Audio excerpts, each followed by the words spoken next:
Ki Allah Taala bizə danışmaq üçün, istəmək üçün dil verib.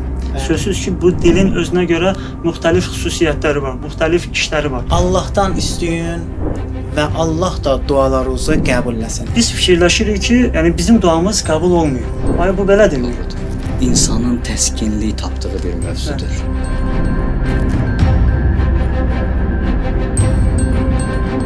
Məhdud bilgiyə sahibdir insan. Amma qarşısındakı Allah necə?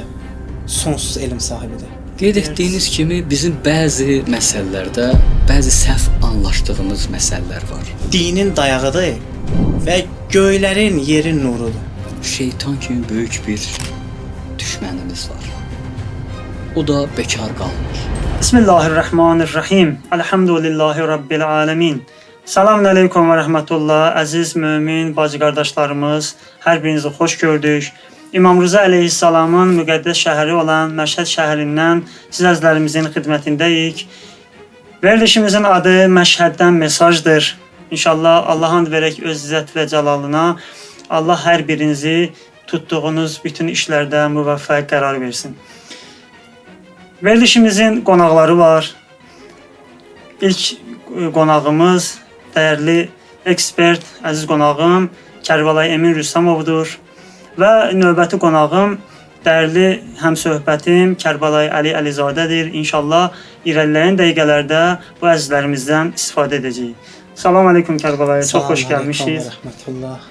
Allah razı olsun. Mən də həm siz əziz qardaşlarımı və həm də hörmətli izləyicilərimizi salamlayıram. Allah Taala inşallah bu dəyərli vəzifəmizi, dəyərli işimizi inşallah icra eləməkdə Allah bizlərə yardımcı olsun. Amin. Təşəkkür edirik. Dualarınıza biz də qarşılıq və Allahdan amin diləyirik.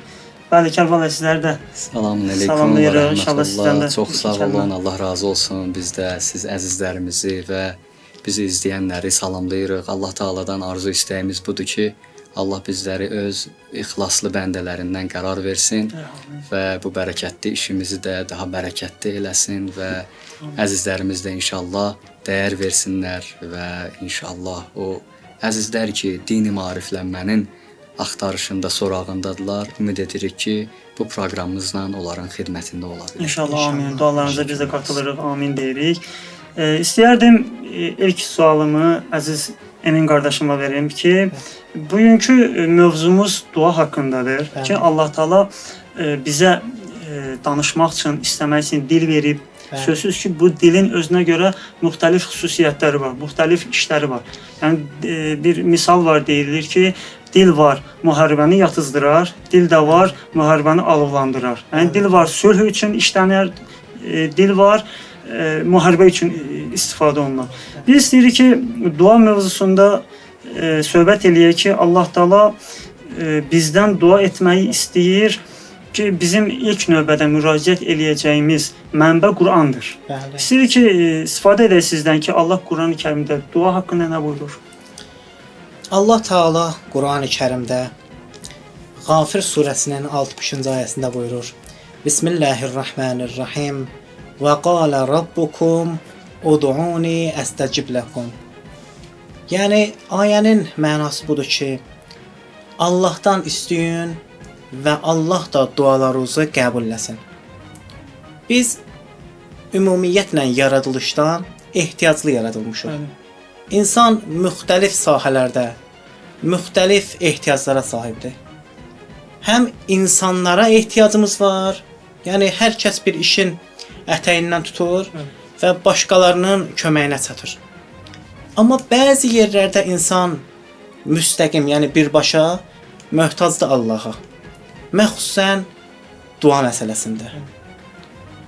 İslam təlimində dua insanın öz yaradıcısı ilə qurduğu ən səmimi, ən birbaşa və ən dərin əlaqə formasıdır. Yəni biz istəyiriksə ki, əgər Allahla əlaqə quraq, gərək Allaha dua eləyək.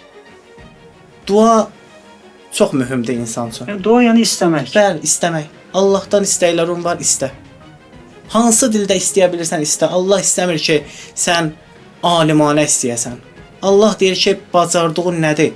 O bacardığın hətta məndən istə. Və mən də sizin dualarınızı qəbul edeyim.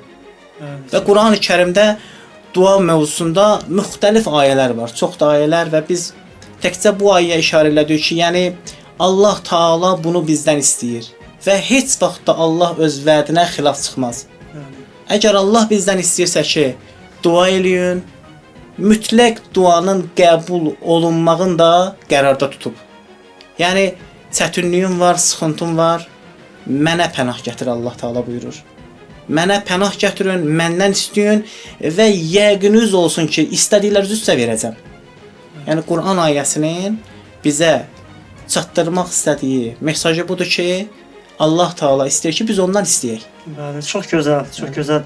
Yəni əsas məsələ duada budur ki, yəni biz Allahdan istəyək. Allah bunu bizdən sanki tələb eləyir ki, biz ondan istəyək. Çünki biz acizik, o qüdrət sahibidir, biz gərək ondan istəyək. Çox gözəl. Təşəkkür edirəm. Əziz Kərbəlayı Əli Əlizadə qardaşımdan belə bir sualımız var ki, insanlar dua eləyir. Doğrudur. Biz dua eləyirik və bunun qarşılığını görmədikdə biz fikirləşirik ki, yəni bizim duamız qəbul olmuyor. Ay bu belədirmi? Doğrudur.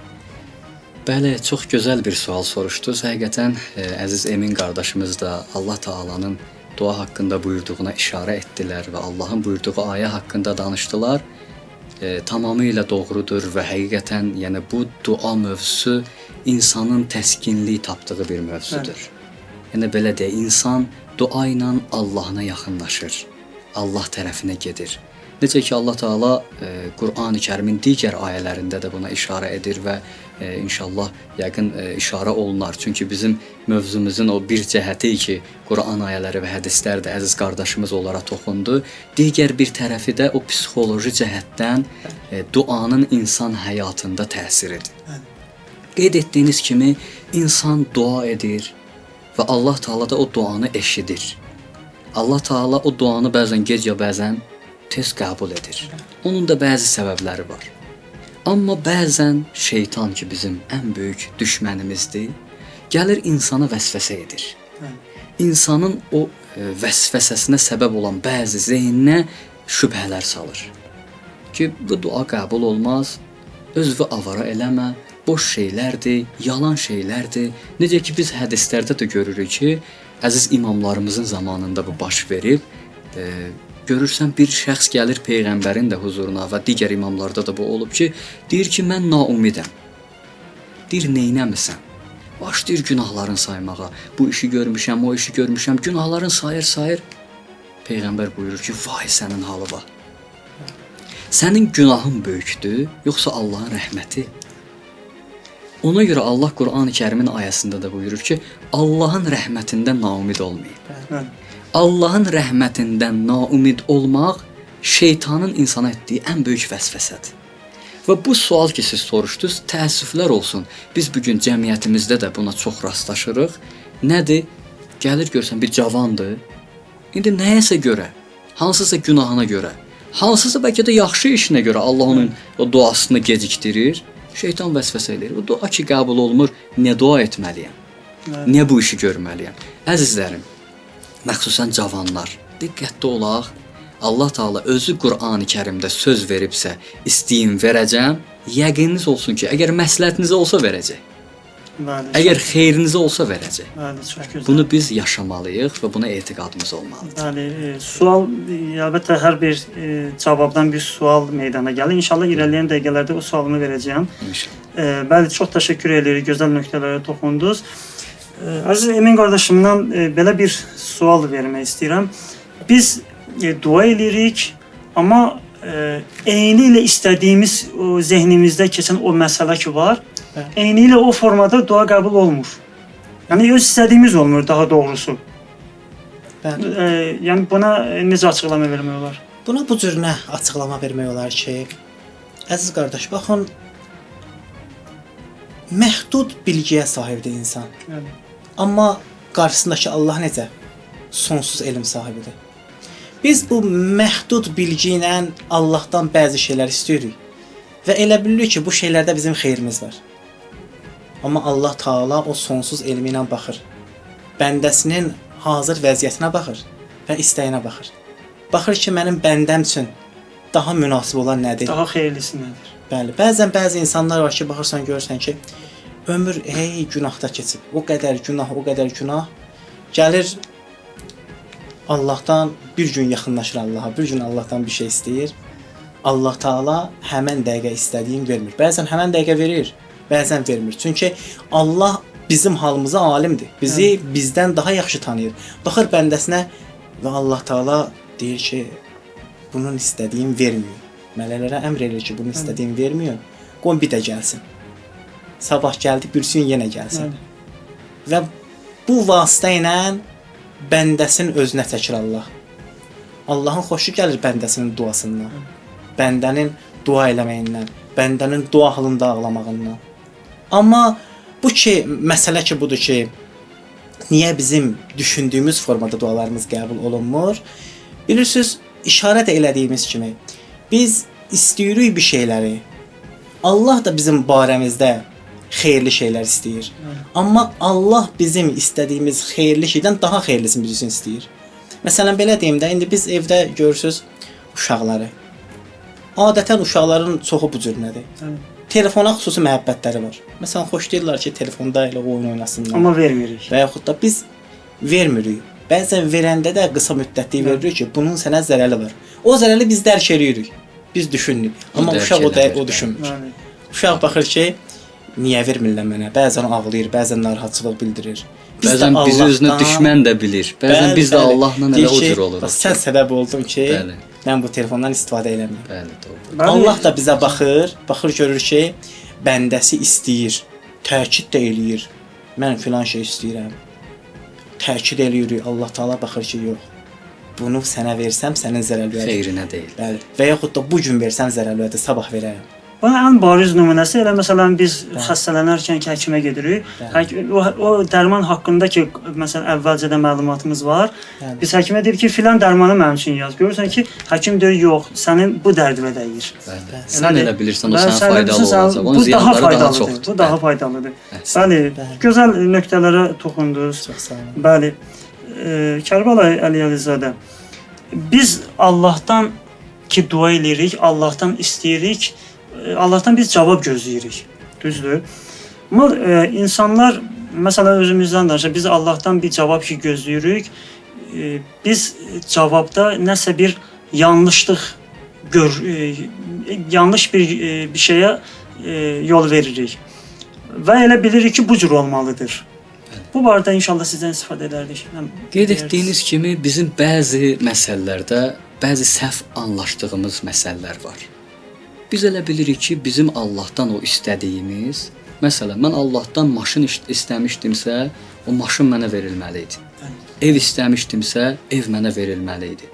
Nə bilim, hər bir cəhətdən elə bilirik ki, elə nə istəməliyəmsə, elə o da verilməli. Bəziləri oğlan övladı istəyir, bəziləri qız övladı istəyir. Amma bilmir ki, məsələn, oğlan övladı olsa başına nə bəla gələcək, qız övladı olsa elə bilir ki, o onun üçün yaxşıdır. Amma qardaşımız qeyd etdiyi kimi, Allah Teala Qur'an-ı-Kərimdə buyurur ki, sizin istədiyiniz bir çox şeylər var ki, o sizin üçün ziyandır. Siz elə bilirsiniz, o sizin üçün xeyirlidir. Burada da eynilə o cürdür. Baxın, biz bəzən səhv nəticəyə çatırıq ki, Allah Taala bunu versə yaxşı olacaq. Belə verilsə yaxşı olacaq. Bu cür olsa yaxşı olacaq. Allah görəsən biz bəzən də insan təəssüflər olsun, gəlir elə bir vəziyyətə çatır ki, elə düşünür ki, Allah Taalanın ona nəzəri yoxdur. Allah onu eşitmir.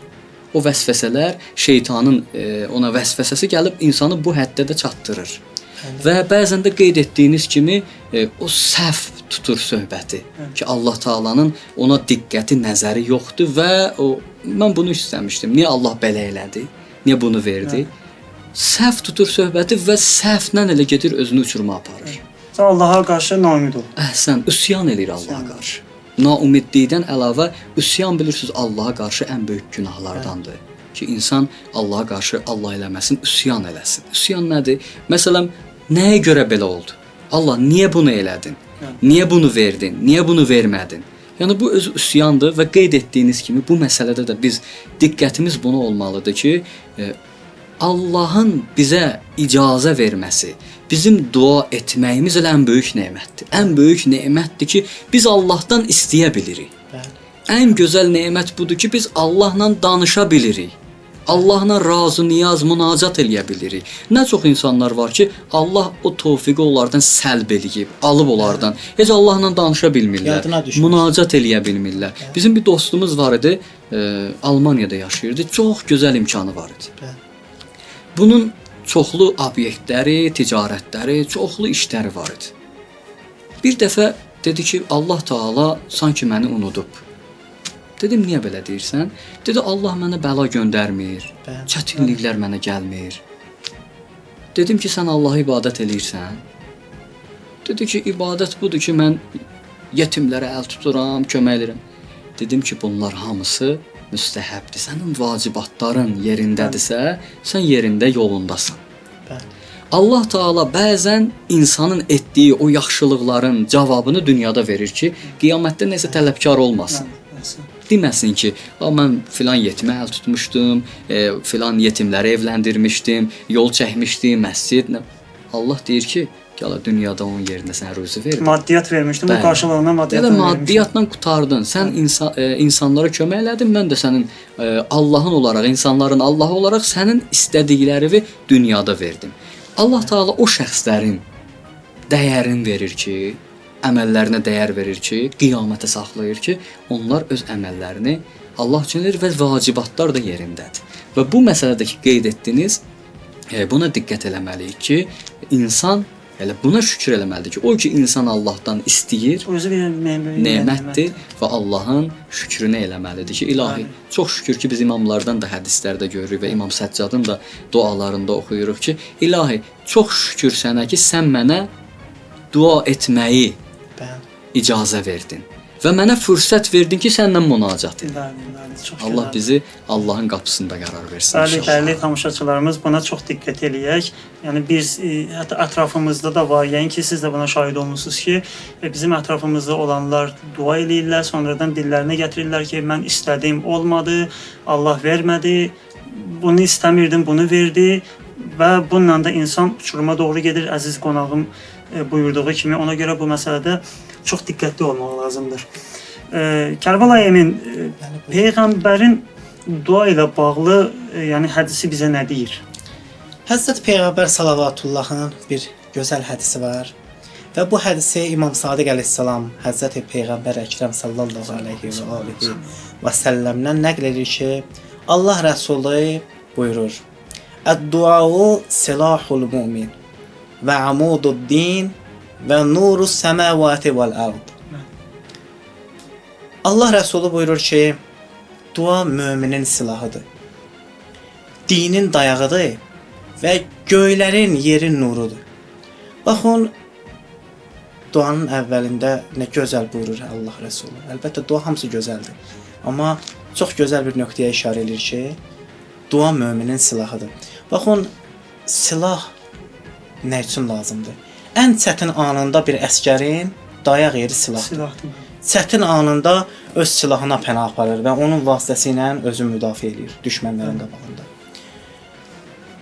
Bu silahı təsəvvür edin ki, insanın duası olsa, nə qədər faydalı olar insan üçün.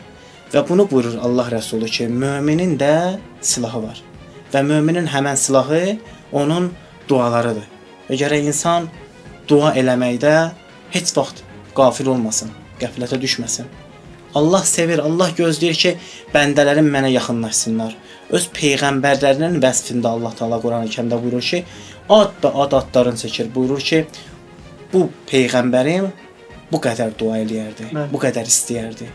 Məxsusən baxın, Həzrəti Yunus əleyhissalama balığın qarnında olarkən dəryada, o qaranlıq və zülmət içində yenə də Allaha pənah aparır və Allahdan istəyir. Buyurur ki, La ilahə illa ənt, subhanəkə inni kuntu minəz zalimin.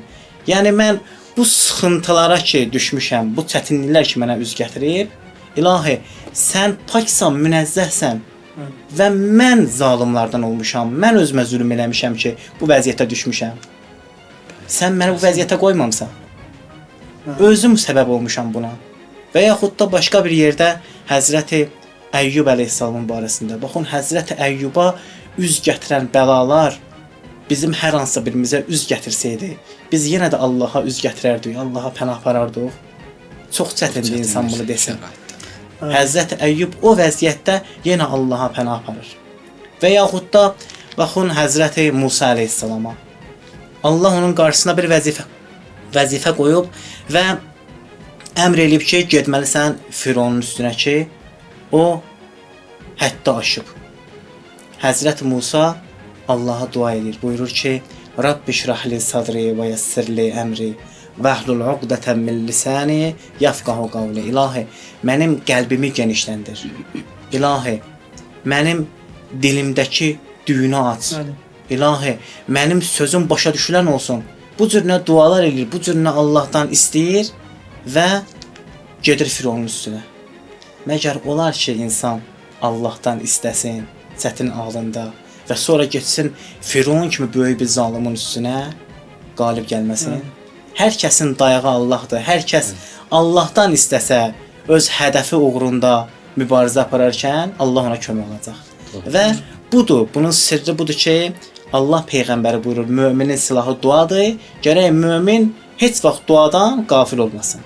Sən bəzi çox gözəl nöqtəyə toxundunuz. Məxsusən də Hz. Yunus peyğəmbərin əhvalatı demək olar ki, bizim üçün bir nümunədir. Ki, ən çətin anlarımızda da belə duadan əl çəkməməliyik. Kərbəlayı, insan, bayaq vurğuladım, insan ki, dua eləyir, dua etdim, olmadı, sonra naümid olur.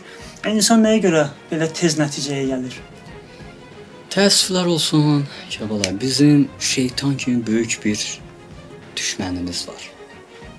O da bekar qalmır. Və qabaqda da qeyd etdik, bu naumidlik, yəs deyərlər dini terminologiyada, istilahı belədir.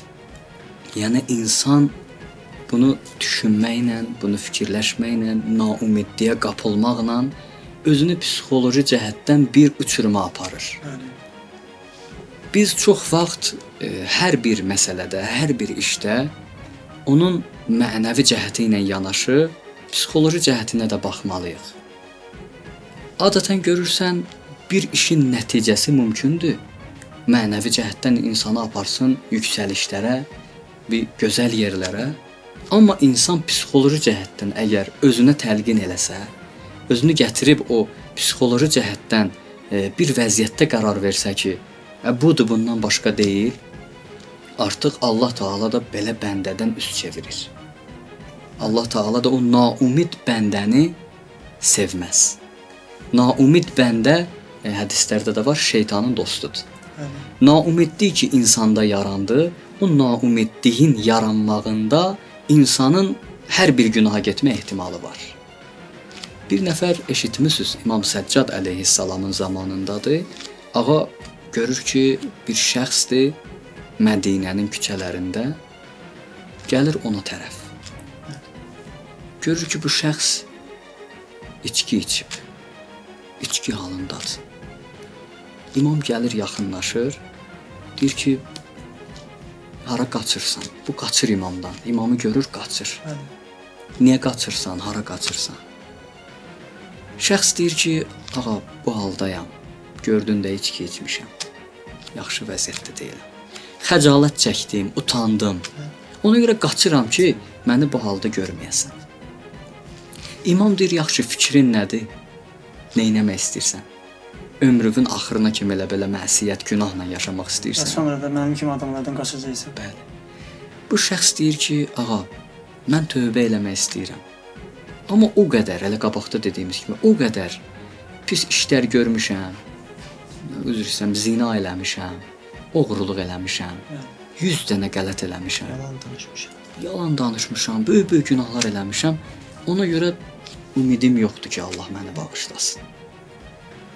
İmam Səccad əleyhissalam bunu qucaqlayır. Deyir ki, biz imamlar əleyhissalam gəlmişik ki, sizi hidayət eləyək. Biz o hidayət olunmuşlar ki, hidayət olub da bizim sizin aranızda olmağımızın fəlsəfəsi, bizim vücudumuzun fəlsəfəsi ki, Allah Taala bizi o ali məqamdan göndərdi bu insanların yanına ki, sizlərin hidayəti, Sizin əlinizdən tutalım. Əlinizdən tutub sizi Allaha aparaq. Sizi hidayət eləmək üçün bir vasitə olaq. Hara qaçırsan? Hara gedirsən? Bax, o şəxslər ki, mən çox görürəm. Məxsusən biz İmam Rza əleyhissalamın hərəmində ki, əzizlərimiz çox dua yazırlar, istəyirlər və görürük, naumidlik çox var. Bizim məxsusən cavanlarda. Nəyə görə intihar çoxalıb? Nəyə görə cavanlarımız gedir özünü asır, nə bilim gedir əlin kəsir, barmağın kəsir, qolun kəsir, görürsən ölür və 100 dənə başına oyun gəlir. Niyə naumidlik? Baxın əzizlər, əziz cavanlar. Naumidlik Allahın insanın o dərgahına getməyi üçün bir maneədir. Şeytan üçün bir qapı açırsan naumidliklə. Şeytan bir neçə yerdə sevinir, biri də insanı naumid görəndə. Baxın, Allah qapısı daim bizim üzümüzə açıqdır. Bizim ən yaxınlarımız, qardaş, bacı, yaxınlar. Bəzən görərsən, zəng vurarsan qardaş ya, bacıya, deyərsən bir problemim var, istəyirəm gəlim oturum səndən biraz dərdləşim. Deyər ki, işim var, sabah gələrsən. Yəni 3-də gələrsən, 5-də gələrsən. Amma bizim bir Allahımız var, bizim bir əhl-i beytimiz var. Allah buyurur ki, haçan qəlbin qırıldı, haçan peşman oldun, qapımı döy. Hər vaxt, fərqi yoxdur. Gecə saat 1-də peşman olmusan, etdiyin səhvlərdən peşman olmusan, get Allahın qapısını döy. İlahi, peşmanam. Bağışla məni. Səhv eləmişəm. İndiyə kimi getdiyim yolu səhv olmağım başa düşmüşəm. İstəmirəm o yolu gedim. Kömək elə, əlimdən tut, dala qayıdım, sənə tərəf gəlim. Bilirsiniz də əks istiqamətdir. Baxın burada indi hər yer işıqdır. İşıq olmasa nə olacaq? Qaranlıq. Allahla şeytanın məsələ də budur. Biz əgər Allaha tərəf qaçsaq, Allaha tərəf getsək, gedirik o nura tərəf. Əgər Allaha tərəf qaçmasaq, Allah eləməsin, o zülmətə tərəf gedirik. Mümkün deyil.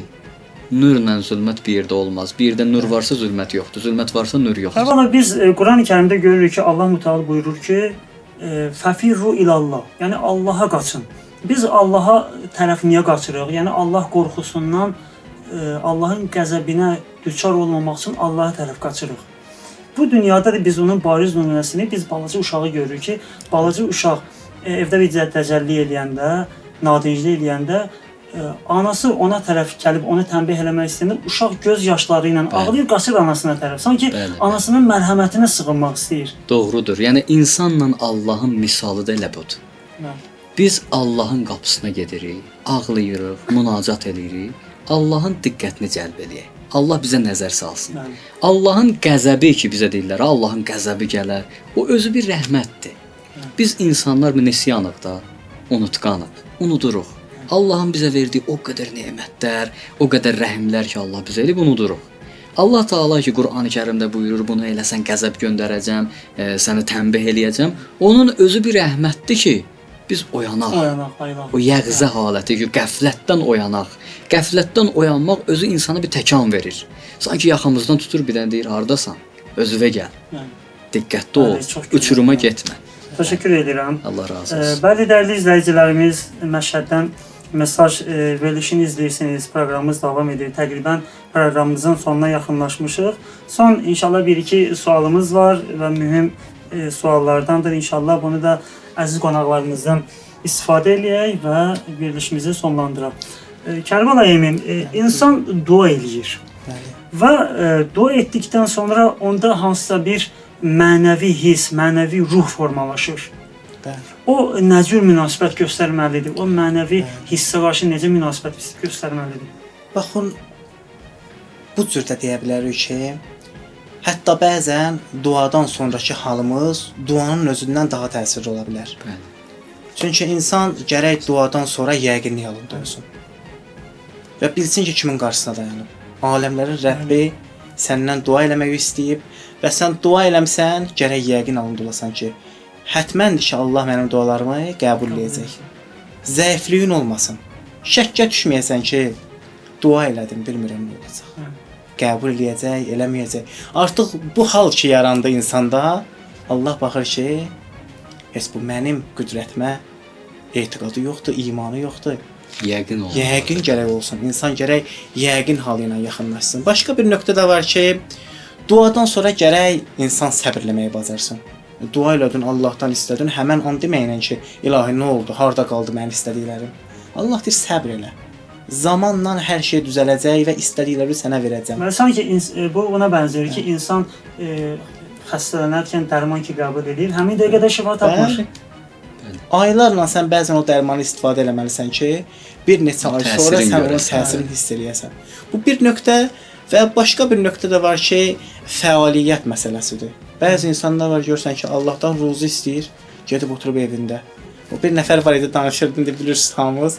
Deyir ki, gəldi, deyir, evdə ailəm yaxınlaşdı mənə, dedilər ki, mən də evin böyüyəm, dedilər ki, yeməyə bir şeyimiz yoxdur. Dedim ki, məndən niyə sügüdün Allahdan istəyində? Bu cür gərək olmasın. İnsan gərək bu cür düşünməsin ki, elə mən heç bir fəaliyyət göstərməyəcəm, oturacam evin içində, ilahi sən ruzi verənsən, mənə və ailəmə ruzi ver. Allah Taala buyurur, mən ruzi verənəm, amma sən gərək hərəkət eləyəsən, gərək çalışasan, mübarizə aparasan ki, ta ruzi ələk yetişsin. Əgər belə deyək ki, Allah mümkündür tərəfə onu desin ki, əgər mən ruzi verən idimsə, sənə niyə 2 ayaq, 2 əl verir, qol verirdim ki, və güc də vermişəm sənə, iradə də vermişəm, get qazanc, hərəkət elə, qazanc əldə elə və ailəvi dolandır özün yaşa. Yanaşı da Allah Taala Qur'an-ı Kərimdə də çoxlu ayələr buyurur ki, özünüz də zəhmət çəkməlisiniz. Yəni elə deyil ki, elə otur, gözlə. Bizdə bir atalar misalı da var. Allah atalara rəhmət eləsin. Hamısı hədisdir, atalar misalları. O vaxtda hədisləri deyə bilməyiblər. Hamısı öz sözləri kimi deyirlər. Atalar sözləri kimi. Orada deyir səndən hərəkət, məndən bərəkət. Bu əslində Qur'an ayəsi və hədislərdir ki, xülasə olaraq bəli. Yəni bunu demək olar ki, dua barəsində ki, bizim Allah dərgahından rədd olan duamız yoxdur. Allah bir duanı rədd eləsin bizim barəmizdə. Bəli, rədd eləyər. Nə zaman? O zaman ki, görə ki, biz üçün bir xeyri yoxdur, hətta zərəli var.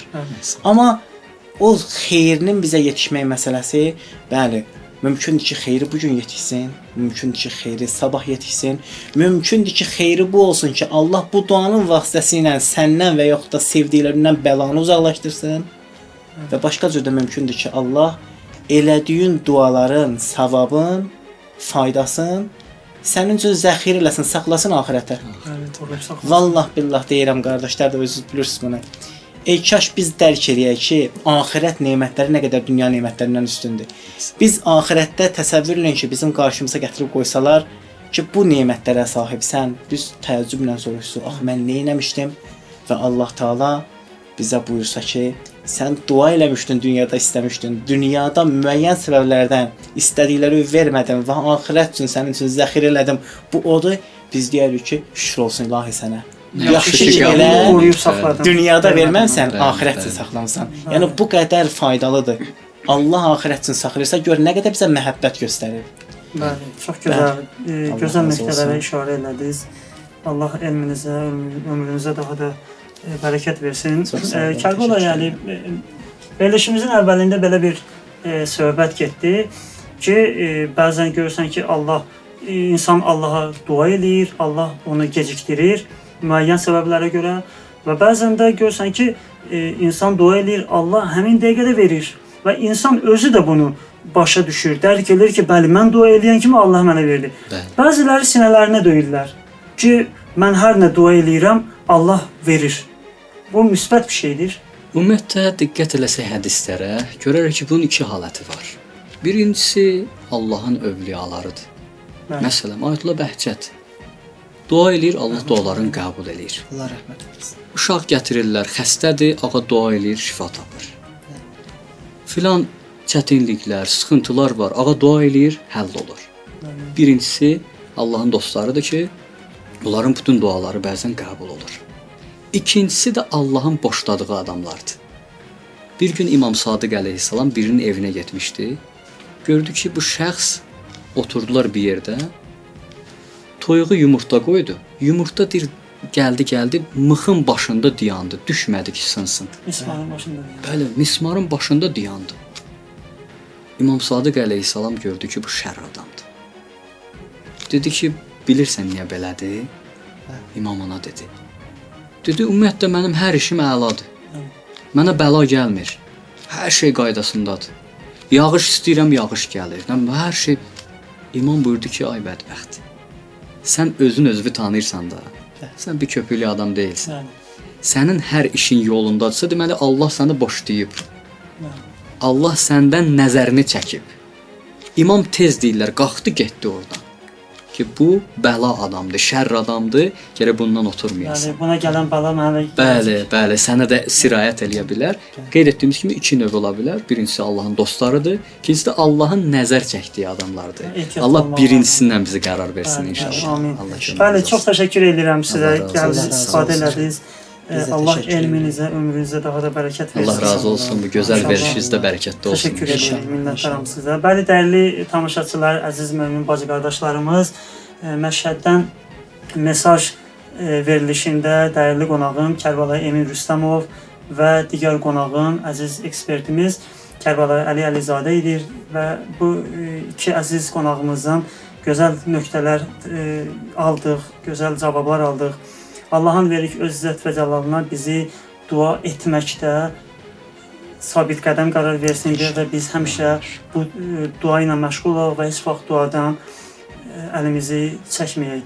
Sonda Əli əleyhissalamın Kumeyl ibn Ziyada buyurduğu bu kəlməni, bu misranı demək istəyirəm ki, Kumeyl duasında sözsüz ki, Kumeyl duasını oxuyanlar bu hissəni bilirlər. Ağa buyurur ki, Ya səri'ər-rıza İğfir limən la yəmliku illə dua. Ey tez razı olan. Yəni Allah tez razı olandır. Sadəcə bizdən istəyir ki, biz gedək onun qapısına. Ey tez razı olan. İğfir limən la yəmliku illə dua. Bağışla o şəxsi ki, duadan başqa heç bir şey yoxdur. Bizim duadan başqa nəyimiz var? Yeganə bir duadır ki, o da özümüzündür. Ondan başqa heç bir şey bizim deyil. Hər nə əlimizdədirsə müvəqqətidir, qeyri həqiqidir, məcaz zahiridir, belə deyək. Yeganə bizim olan duadır və əməllərimizdir ki, bizlə qiyamətə qədər gedəcək. Allahın verik öz izzət və cəlalına hər birimizin axırımızı xeyirli olanlardan qərar versin. Vəssalamu aleykum və rəhmətullahi və bərəkatuhu.